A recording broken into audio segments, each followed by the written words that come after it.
आप देख रहे हैं देश लाइव, देश की आवाज। अस्सलाम वालेकुम, आदाब, नमस्कार, सत श्री अकाल। देश लाइव में आपका स्वागत है। मैं हूं सहल कुरैशी। दक्षिण में कर्नाटका में भाजपा का हिंदुत्व कार्ड बुरे तरीके से पिट गया और उसके बाद ये सवाल उठने लगा कि आखिरकार बीजेपी ने जो अपना एजेंडा रखा कि इस बार दक्षिण भारत से लोकसभा चुनाव में 2024 में 60 सीटें जीतनी हैं।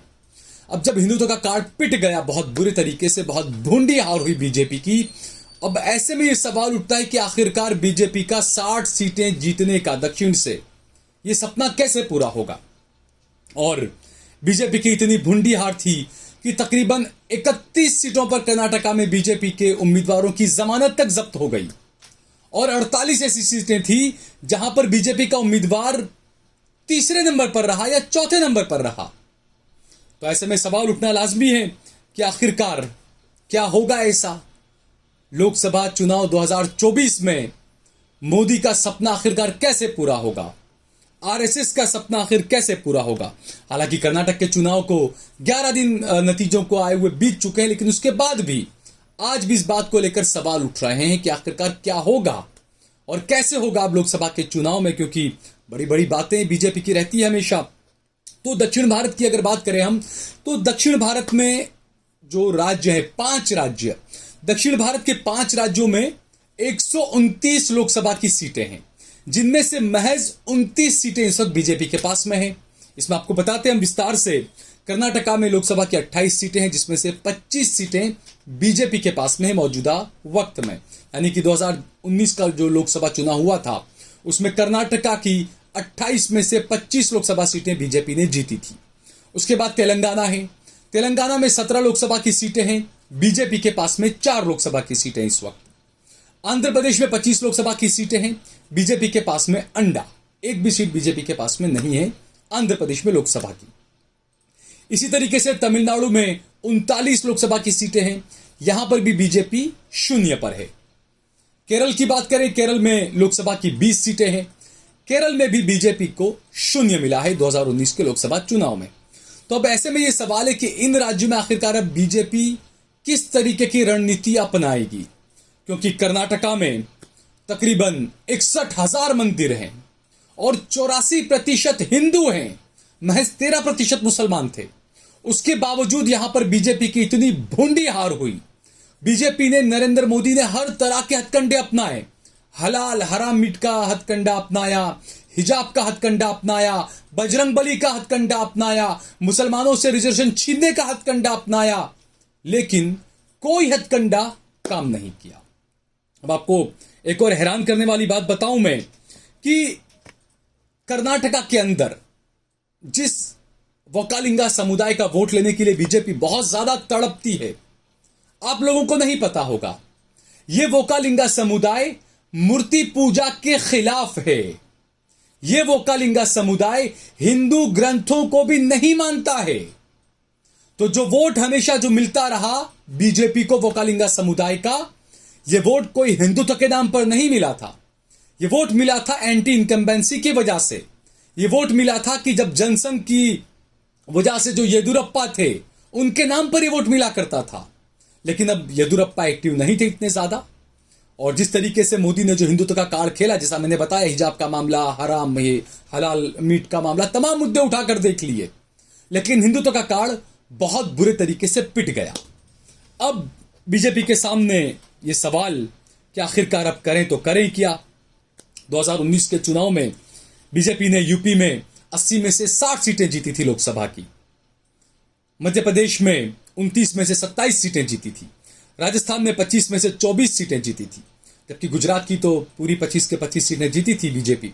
लेकिन अब मोदी शाह को डर लग रहा है कि इन राज्यों में जो सीटें जीती थी ये सीटें शायद कम हो जाए इस बार, और इसी की वजह से दक्षिण भारत की तरफ आंखें जमा कर बैठे थे दोनों, मोदी और शाह दोनों, कि दक्षिण भारत में हम अब कुछ नया गुल खिलाएंगे।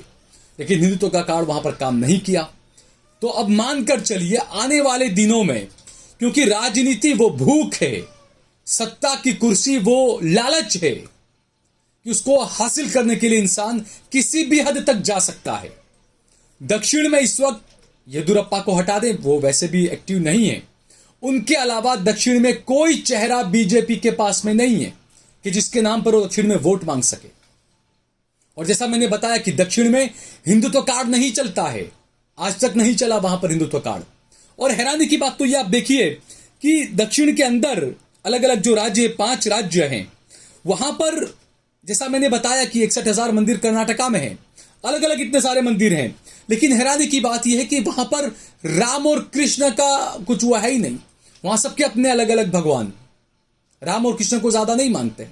तो 2024 में जो ये गेम है, जो हिंदू राष्ट्र की बात कर रहे हैं, राम मंदिर बनकर तैयार हो जाएगा, आप सोचिए किस तरह का माहौल होगा।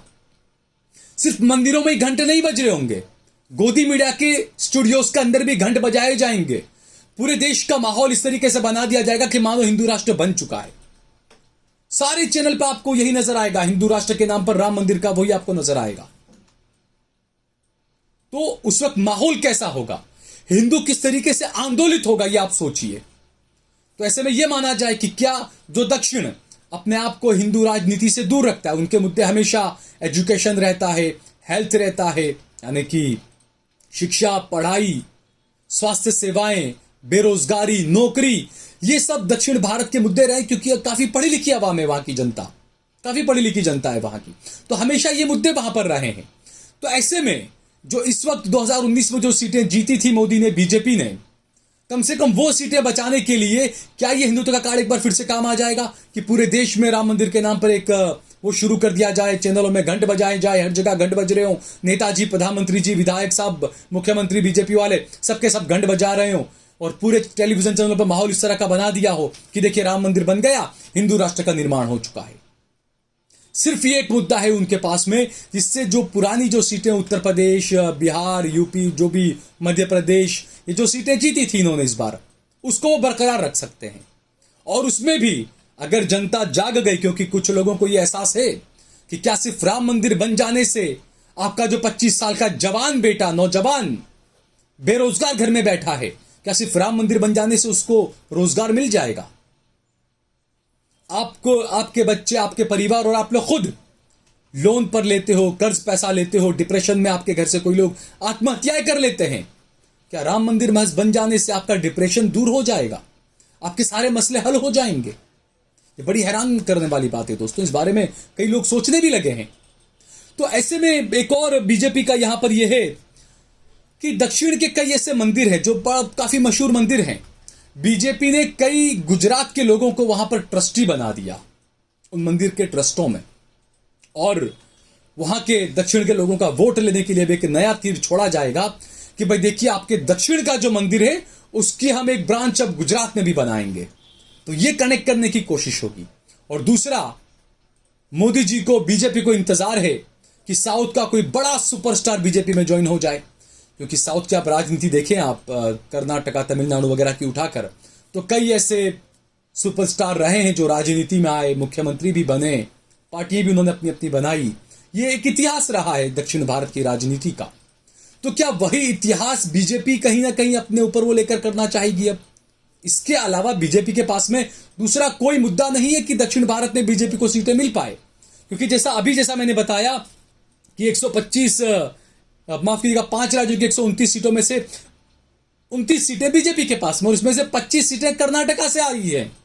अब कर्नाटका में तो आपकी सरकार है नहीं, कर्नाटका में माहौल वैसे ही बदल चुका है, तो कर्नाटका की भी क्या आपकी सीटें कम हो जाएंगी?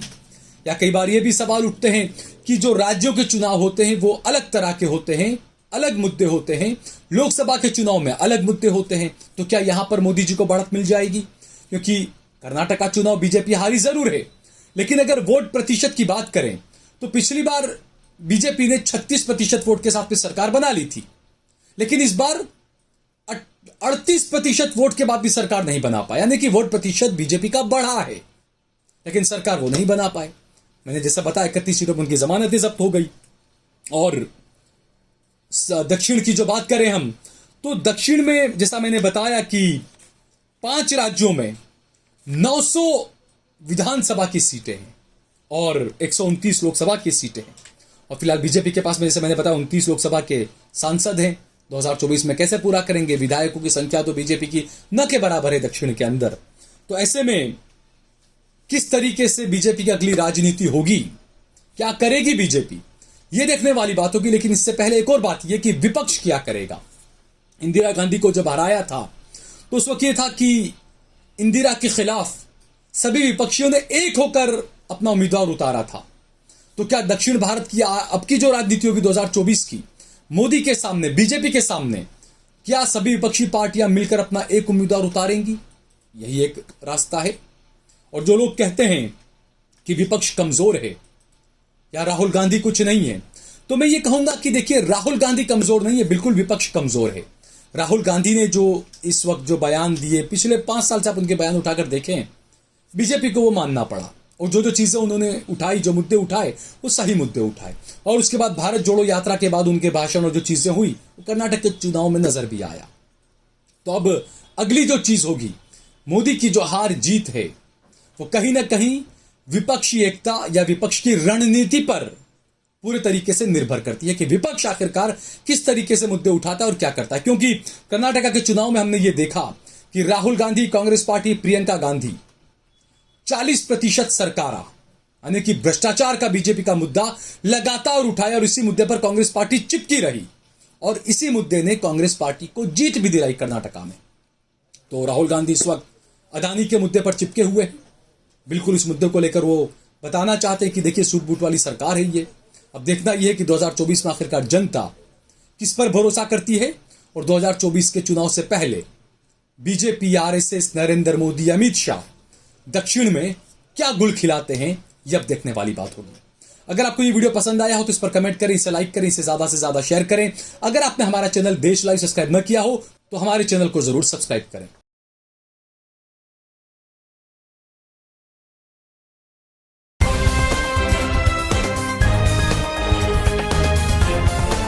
देश और दुनिया की तमाम छोटी और बड़ी खबरों के लिए हमारे चैनल को सब्सक्राइब करना न भूलें और बेल का बटन जरूर दबाएं।